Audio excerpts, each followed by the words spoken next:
सो hi guys, आज की studio में हम करंट के मोस्ट एक्सपेक्टेड एमसीक्यूज को देखेंगे। ये जो एमसीक्यूज है ये हर एक एग्जाम के लिए बहुत ही इम्पोर्टेंट है। नाउ क्वेश्चन क्या बोलता है, इलीगल सैंड माइनिंग ये डायरेक्टली अफेक्ट करती है किस एक स्पीशीज को चंबल रीजन में। ऑप्शन है Asiatic lion, B gharial, C snow leopard, D great Indian bustard. तो इसका सही आंसर क्या हो सकता है? इसका सही आंसर जो है वो ऑप्शन बी है, यानी कि घारियल को ये सैंड माइनिंग डायरेक्टली अफेक्ट करती है। घारियल्स जो हैं ये चंबल रिवर में पाए जाते हैं, चंबल वाले रीजन में पाए जाते हैं। ठीक है। Now next question, according to sustainable sand mining management guidelines 2016, तो सैंड माइनिंग की सोर्सेस कौन कौन सी हैं इंडिया में? ऑप्शन क्या क्या बोल रहा है, river beds and flood plains, paleo channels, manufactured sand, या फिर जिसको हम एम सैंड भी बताते हैं। तो इसका सही आंसर क्या हो सकता है? One only, one and two only, two and three only, one two and three. तो सही आंसर जो है वो ऑप्शन डी है, यानी कि one two and three. River and flood plains, river beds and flood plains, paleo channels, इसके साथ साथ मैन्युफैक्चर्ड सैंड, ये हम रॉक्स को क्रश करके सैंड बनाते हैं। ठीक है, उसी को एम सैंड बोलते हैं। नाउ कस्टम ड्यूटी, ये टैक्स है, ये किस पे इम्पोज होती है? क्या ये इनकम पे इम्पोज होती है, गुड्स जिसका हम ट्रेड करते हैं अक्रॉस बॉर्डर्स, एग्रीकल्चरल प्रोडक्शन, या फिर कॉरपोरेट प्रॉफिट्स? तो इसका सही आंसर जो है वो ऑप्शन बी है, यानी कि गुड्स जिसका ट्रेड हम अक्रॉस बॉर्डर्स करते हैं। ठीक है, बी बोलो या डी बोलो, यहाँ पे डबल आ गया है। ठीक है, डी नहीं है, बी है। ठीक है, गुड्स जिनका ट्रेड अक्रॉस बॉर्डर्स होता है उसी पे कस्टम ड्यूटी लगती है। नाउ पॉलीमर्स के रेफरेंस में हमें इन स्टेटमेंट्स को कंसिडर करना है। पॉलीमर्स क्या ये प्राइमरीली क्रूड ऑयल और नेचुरल गैस से निकलते हैं? अगर प्राइस इंक्रीज होगी पॉलीमर्स की, ठीक है, इसकी वजह से कॉस्ट पुश इन्फ्लेशन जो है वो बढ़ेगी, तो कौन कौन से स्टेटमेंट्स करेक्ट हैं? One only, two only, both, one and two, neither one nor two. तो इसका सही आंसर जो है वो ऑप्शन सी है, यानी कि both, one and two. Polymers ये क्रूड ऑयल और नेचुरल गैस से निकलते हैं। ऑब्वियसली अगर प्राइस इंक्रीज होगी तो कॉस्ट पुश इन्फ्लेशन जो है वो बढ़ेगी। नो नेक्स्ट क्वेश्चन की बात करते हैं। आर्थमिस सेकेंड मिशन ये कहाँ पे लॉन्च किया? ठीक है, इसका मतलब इस मिशन में हमने क्या क्या एम थी इस मिशन की, किस पर्पज़ के लिए लॉन्च किया?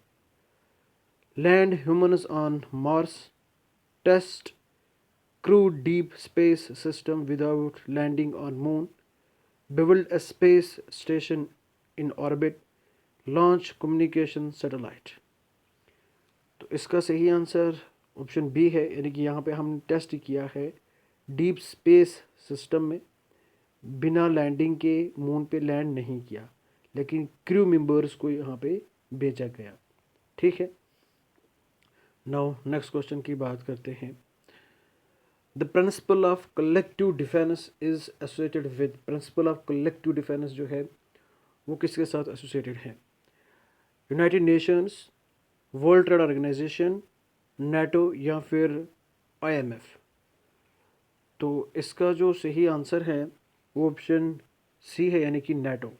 नेटो का आर्टिकल 5 ये बताता है अगर नेटो कंट्रीज़ पे किसी एक पे अटैक हुआ तो समझो कि ये हर एक कंट्री पे अटैक हुआ, ये मिलकर फिर सब कंट्रीज रिटेलिएट करेंगी। ठीक है, आई बात समझ में? No next question, which initiative is specially aimed at promoting innovation in India's defence sector through startup? यानी कि कौन सा इनिशिएटिव है जिसका मकसद है प्रमोट करना इनोवेशन इंडिया के डिफेंस सेक्टर में थ्रू स्टार्टअप? ऑप्शन है आईडेक्स, सृजन, डैप 2020, या फिर PIL? तो इसका जो सही आंसर है वो ऑप्शन ए है, यानी कि आईडेक्स। आई बात समझ में? नाउ नेक्स्ट क्वेश्चन, अज़रबैजान के रेफरेंस में हमें इन स्टेटमेंट्स को कंसिडर करना है। क्या ये मैरीटाइम बाउंड्री शेयर करता है ब्लैक सी के साथ? ठीक है। कूरा रिवर क्या ये फ्लो होती है थ्रू अज़रबैजान? टेरिटोरियल डिस्प्यूट है अज़रबैजान का आर्मीनिया के साथ और नगारो कोरबक। ये यूपीएससी का क्वेश्चन भी है। ठीक है, आई बात समझ में? तो इसका सही आंसर जो है वो ऑप्शन कौन कौन सा है? 1 and 2 only, 1 and 3 only, 2 and 3 only, या फिर 1 2 3? बताओ इसका सही आंसर क्या हो सकता है। वीडियो को पॉज करके पार्टिसिपेट किया करो कमेंट सेक्शन में, एंड वीडियो भी चलती रहेगी और आप कमेंट भी कर पाओगे। ठीक है, आई बात समझ में? नाउ इसका सही आंसर जो है वो ऑप्शन सी है, यानी कि 2 and 3 ओनली। ये ब्लैक सी के साथ अपनी बाउंड्री को शेयर नहीं करता। आई बात समझ में? एंड कुरा रिवर फ्लो होती है अज़रबैजान के थ्रू। नगोरो कोरबख ये एक डिस्प्यूटेड रीजन है बिटवीन आर्मीनिया एंड अज़रबैजान। ठीक है। नाउ नेक्स्ट क्वेश्चन की बात करते हैं। With reference to the INS Aridhaman consider the following statements. INS Aridhaman के रेफरेंस में हमें स्टेटमेंट्स को कंसिडर करना है। क्या ये nuclear powered ballistic missile submarine है? क्या ये पार्ट है इंडिया के ट्राइड कैपेबिलिटीज़ की? तो कौन से स्टेटमेंट्स करेक्ट हैं? 1 only, 2 only, both 1 and 2, neither 1 nor 2? इसका सही आंसर जो है वो ऑप्शन सी है, यानी कि both 1 and 2 is the correct. ठीक है, दोनों के दोनों करेक्ट है। ये nuclear powered ballistic missile submarine है एंड ये पार्ट है इंडिया का ट्राइड कैपेबिलिटीज़ का। ठीक है, आई बात समझ में? नाउ नेक्स्ट क्वेश्चन क्या बोलता है? Consider the following statements regarding FCRA amendment bill 2026। तो स्टेटमेंट 1 का बोलता है, it processes creation of designated authority to manage assets of organization losing FCRA license. Asset seizure require prior judicial approval.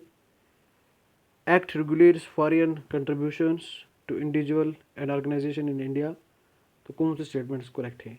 1 and 2 only, 1 and 3 only, 2 and 3 only, 1 2 and 3? तो इसका सही answer जो है वो ऑप्शन बी है, यानी कि 1 and 3 ओनली। आई बात समझ में? यहाँ पे प्रायर जुडिशियल अप्रूवल की ज़रूरत नहीं है फॉरेन कंट्रीब्यूशन रेगुलेशन एक्ट में। नाउ नेक्स्ट क्वेश्चन की बात करते हैं। With reference to the crowd management consider following statements. Crowd management के रेफरेंस में हमें इन स्टेटमेंट्स को कंसिडर करना है। A crowd density more than 5 persons per square kilometer can restrict movement and increase risk. Crowd science deal करती है only with planned gatherings. तो इसका सही आंसर क्या हो सकता है? 1 only, 2 only, both 1 and 2, neither 1 nor 2? इसका सही आंसर जो है वो ऑप्शन ए है, यानी कि 1 ओनली। तो अगर मोर देन 5 persons 1 स्क्वायर किलोमीटर में होंगे, तो सॉरी 1 स्क्वायर मीटर में, किलोमीटर नहीं, 1 स्क्वायर मीटर में, 1 स्क्वायर मीटर। ठीक है, तो यहाँ पे जो मूवमेंट है वो कम हो जाएगा और रिस्क जो है वो इंक्रीज हो जाएगी। आई बात समझ में? नो नेक्स्ट क्वेश्चन की बात करते हैं। साउथ पार्स गैस फील्ड ये किन 2 कंट्रीज़ के दरमियान है? Iran and Iraq, Iran and Qatar, Saudi Arabia and UAE, Iran and Oman? इसका सही आंसर जो है वो ऑप्शन बी है, यानी कि ईरान और कतर के दरमियान ये शेयर्ड है। Now with reference to the Indian economy consider the following statements क्या क्या है? Bank rate, open market operation, public डिप्ट, या फिर public revenue? Which of the following above is are components of monetary policy, इनमें से कौन कौन सा कंपोनेंट है मॉनेटरी पॉलिसी का, ठीक है, मनी को कंट्रोल करने में, जो लिक्विडिटी है उसको कंट्रोल करने के लिए। तो इसका सही आंसर जो है वो ऑप्शन सी है, यानी कि अगर सी की हम बात करें तो 1 and 2 only, bank rate and open market operation, public debit और पब्लिक रेवेन्यू, ये इसमें नहीं आता। आई बात समझ में। नाउ नेक्स्ट वीडियो में हम बाकी क्वेश्चंस करेंगे, ठीक है, वीडियो थोड़ी लेंथी हो जाती है।